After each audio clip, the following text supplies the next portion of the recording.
सभी दर्शकों को, मेरे प्रिय सब्सक्राइबर और दर्शकों को एक बार ओम का फिर से प्यार भरा नमस्कार। अभी रात का समय है, आप देख रहे होंगे बिल्कुल अंधेरा छाया हुआ है। आपको मैंने कल के ब्लॉग में आपको ये बताया था कि आज दिन में 3-4 दिन बाद बहुत दिन सुहावना और बहुत गर्मी भरा है।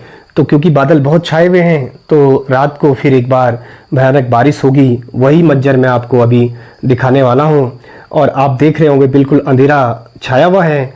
तो अभी बिजली कड़कने के साथ आप सामने देख सकते हैं केदारनाथ की घाटी, केदारनाथ हिमालय के नीचे सोनप्रयाग से गौरीकुंड, गौरीकुंड से केदारनाथ के बीच भयंकर बारिश वर्षा अभी हो रही है। और बिजली कड़कने के साथ बिल्कुल अंधेरा छा गया है। जो मैं आपको अभी दिखा पा रहा हूँ, लगभग 8-9 बजे का समय है। आप देखिए किस तरीके से मौसम ने अचानक करवट बदल दी है। मैंने दिन में ही बताया था व्यूअर्स, मैंने कल के ब्लॉग में आपको ये बताया था कि जिस दिन 3-4 दिन तक यहाँ पहाड़ों में भारी धूप और मौसम सुहावना होता है, उसकी रात उतनी भयानक बारिश होने की आशंका होती है। इसी बारिश के चलते हुए कुछ लोगों का वहाँ पर निधन हो गया है। तो ये बड़े दुख की बात है। तो जब भी कोई टूरिस्ट, कोई यात्री, कोई स्थानीय लोग केदारनाथ की यात्रा करते हैं, वहाँ पर जाते हैं, तो मौसम की गतिविधि को देखते हुए सेफ और सुरक्षित स्थान पर रात को रुकिएगा। नहीं तो आज सुनने में आया सुबह कि कुछ लोगों की मृत्यु हो गई, कुछ लोग घायल हुए हैं, जो कि सभी लोगों के लिए बड़ा दुख का विषय है। और अभी यहाँ पर तेज हवाएं चल रही हैं, बिजली कड़कने के साथ बड़ी तेज हवाएं। और मुझे लग रहा है हमारे ऊखीमठ क्षेत्र में भी बस कुछ ही समय बाद बारिश होने वाली है। मैंने पिछले अपने ब्लॉग कई वीडियो में बताया कि व्यूअर्स, जब भी मौसम खराब होता है ज़बरदस्ती बिल्कुल यात्रा पर ना जाएं, क्योंकि जब जीवन सुरक्षित है तभी उस यात्रा का महत्व है। प्रकृति के सामने व्यूअर्स सभी नतमस्तक होते हैं। क्या भगवान, क्या प्राणी, क्या वनस्पतियाँ, धरती का कोई भी प्राणी, कोई भी जीव, प्रकृति के आगे सभी नतमस्तक होते हैं। आप अभी साउंड सुन पा रहे होंगे, बारिश यहाँ पर प्रारंभ हो चुकी है और बड़ी तेज बारिश, आप इसकी आवाज़ सुन रहे होंगे।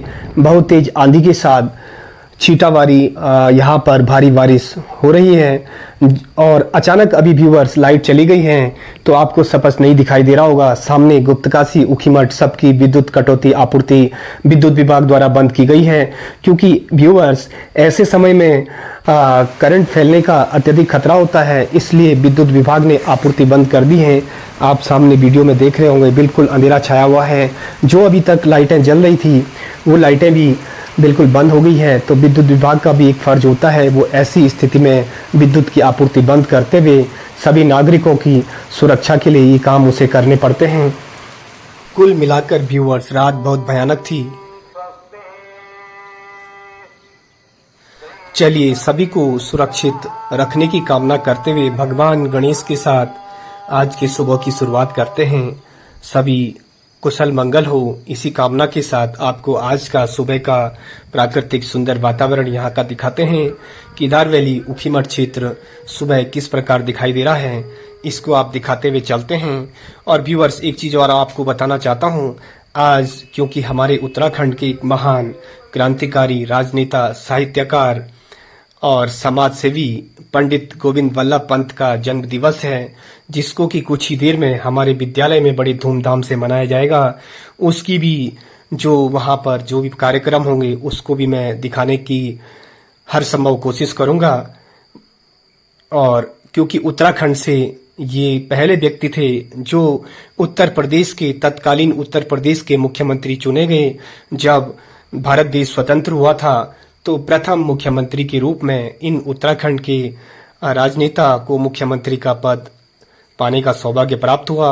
अब आपको कुछ ही देर में लेकर चलते हैं अपने स्कूल की ओर, अपने फिर से विद्यालय की ओर। वहाँ की सारी गतिविधियाँ, वहाँ के कार्यक्रम दिखाते हैं। बच्चों के कार्यक्रम तथा हम शिक्षकों की किस प्रकार की सहभागिता, बच्चे किस प्रकार हमारा सहयोग करते हैं, वो फिर से दिखाता हूँ। और बस कुछ ही दूर में यहाँ के प्राकृतिक दृश्यों को दिखाते हुए, आजकल थोड़ी थोड़ी बर्फ यहाँ पर आप पहाड़ी पर देख सकते हैं। ये मध्य महेश्वर हिमालय है, यहाँ पर बर्फ गिरने लगी है।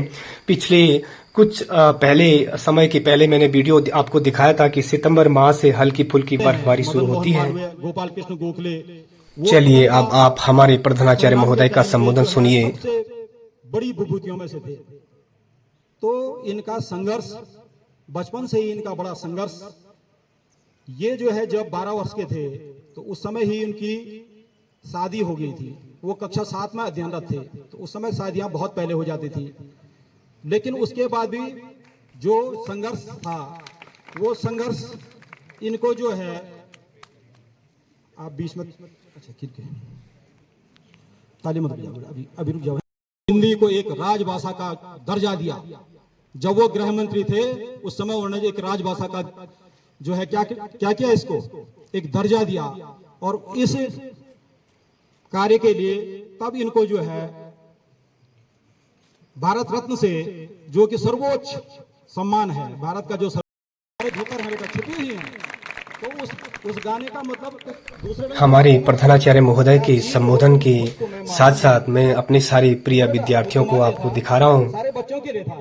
तो अब आप लोग अपने अंदर, तुम्हारे अंदर कितनी प्रतिभाएं हैं, कितनी क्षमताएं हैं, तो वो मैं इसलिए कह रहा हूँ बेटा, मेरे सभी सब्सक्राइबर और सभी व्यूअर से ये अनुरोध है, मेरे प्यारे प्यारे बच्चों को अपना आशीर्वाद दें ताकि ये जिंदगी में आगे बढ़े। लिख के दे दिया। एक बिटिया है, उसने जो है उसके लिए स्पेशल इस महान विभूति को श्रद्धा सुमन अर्पित करता हूं पूरे विद्यालय परिवार की ओर से। और अब मैं चाहूंगा कि थोड़ा सा हमारे साहब जी भी बोलेंगे और थोड़ा सा हमारे राणा जी भी बोलेंगे यहाँ पर। तो मैं पहले सम्मानित प्रधानाचार्य महोदय, सभी शिक्षक साथी, विदुषी महिलाएं, आपको पता है आज 10 सितंबर को हम पंडित गोविंद बल्लभ पंत की जयंती मनाते हैं। और आपको कई चीज़ें मुझे इसमें बतानी है। मुझे आज प्रिंसिपल महोदय की तरफ से निर्देशित किया गया है, क्योंकि आपको पता है कई बार मंचों पर मैं ज़्यादा नहीं आता हूँ, बोलना भी थोड़ा कम ही आता है, लेकिन फिर भी क्योंकि ये उत्तराखंड के एक महान राजनेता थे, इनके बारे में बहुत सारी चीज़ें आपको बताऊंगा। इनकी 3 खास चीज़ें थी। एक तो ये पॉलिटिकल लीडर थे और एमए से इन्होंने, और विषयों के अलावा एमए से भी इन्होंने जो है राजनीति विज्ञान में एमए किया, और साहित्यकार भी थे। साथ साथ में इन्होंने जो है नाटककार भी थे, साहित्य भी, कविताएं भी लिखते थे और पॉलिटिशियन भी थे। तो सबसे बड़े गर्व की बात हमारे लिए यह है कि ये मुख्यमंत्री यूपी के, जब यूपी हुआ करता था हमारा राज्य, प्रथम मुख्यमंत्री के रूप में इन्हें चुना गया। तो हम सबके लिए बड़े गर्व की बात है। उत्तराखंड के निवासी थे, अल्मोड़ा के रहने वाले थे। कई चीजें हमारे प्रधानाचार्य ने बता दी हैं। और इनके बारे में 3 घटनाएं मैं इतिहास की और बताऊंगा आपको कि जो बहुत प्रसिद्ध है। इन्होंने काकोरी कांड में सबसे बड़ी भूमिका निभाई। हालांकि वहां पर ध्यान से सुनेंगे सभी बच्चे, लास्ट में क्वेश्चन भी कर सकता हूं सभी बच्चों से कि ध्यान से सुना है या नहीं। तो जो खास खास इतिहास की चीजें हैं, कई बार जीके के काम आती है, वो भी मैं आपको बता रहा हूँ। तो यहाँ पर क्या होता है, काकोरी कांड, जो कि ट्रेन में जो है अवैध हथियार, अंग्रेजों के हथियार होते हैं जो कि भारत लाए जा रहे थे। तो इस घटना को काकोरी कांड के नाम से जाना जाता है। अब मैं बता रहा हूँ क्या हुआ। बल्लभ पंत के नेतृत्व में, पंडित बल्लभ पंत के नेतृत्व में राम प्रसाद बिस्मिल और अफसास उल्ला खां, 2-3-4 लोग ये थे। इन्होंने ट्रेन को लूटने का कार्य किया। तो देश की स्वाधीनता में सर्वप्रथम इन्होंने ये काम किया। फिर दूसरा काम इन्होंने क्या किया, 1940 का जो असहयोग आंदोलन था उसमें भी अपनी भूमिका निभाई। असहयोग आंदोलन तुम बच्चे जानते हैं कि अंग्रेजों को किसी भी प्रकार से सहयोग नहीं करना, उनके बने हुए वस्त्रों को नहीं खरीदा जाता था, उनका जो भी सामान, उन्होंने मसाले, कपड़े। परम सम्मानीय प्रधानाचार्य महोदय, समस्त सम्मानीय गुरुजन वर्ग एवं शिक्षिका बहनें, कार्यालय कर्मचारी भाई बहन एवं इस विद्यालय में अध्ययनरत सभी सम्मानित छात्र छात्रा, आज हम उस महान विभूति को याद कर रहे हैं जिन्होंने देश के प्रति क्या कुछ नहीं किया।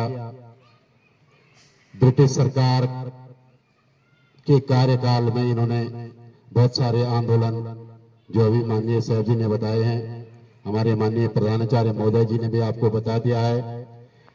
तो इनका जन्म अल्मोड़ा, जो कुमाऊं मंडल है, खूटा ग्राम में हुआ था। अब आपको बता दूं, ये जो अब तक जिनका वक्तव्य आपने सुना, ये हमारे हिंदी साहित्य के शिक्षक हैं। अब आज के ब्लॉग की समाप्ति मैं यहीं पर करता हूं। फिर से आपसे इस वीडियो में विदा लेने का वक्त आ गया है। आपने बहुत सहजता से वीडियो देखा, इसके लिए आपका धन्यवाद।